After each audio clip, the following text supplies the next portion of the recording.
Donc on vient de dire qu'un liquide, lorsqu'il est chaud, il se dilate, c'est-à-dire qu'il prend un plus grand volume. Donc là, je vais vous le montrer.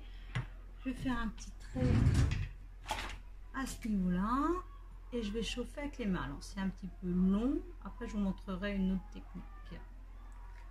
Voilà, on va chauffer avec les mains. On va chauffer. Donc le liquide, quand il va être chauffé, va prendre un plus grand volume. Si vous regardez bien, il n'y a aucune petite bulle d'air. Ici, c'est que du liquide qui est relié ici jusqu'au petit tube ici. Le liquide remonte jusque dans le petit tube. Et lorsque je chauffe le liquide avec mes mains, normalement, ça va monter dans la petite cuillère. Donc là, je vais peut-être mettre en accéléré pour que voilà, ça prenne pas trop de temps.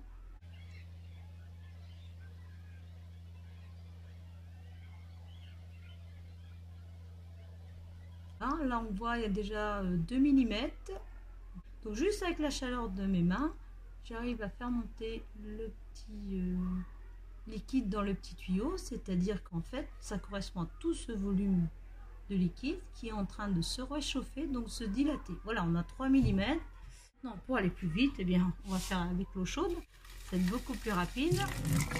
Voilà, on y va, doucement, c'est parti. Là je chauffe,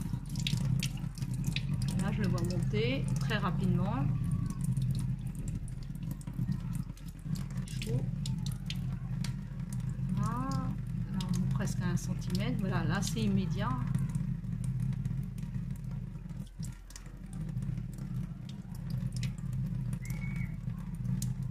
Cm à peu près.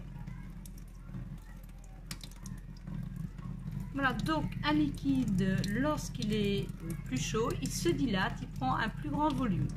C'est ce qui explique les expériences que vous venez de voir tout à l'heure. Donc s'il prend un plus grand volume, c'est que au final il est moins dense et il monte. Voilà, on arrête là. Vous voyez, ça a monté assez haut.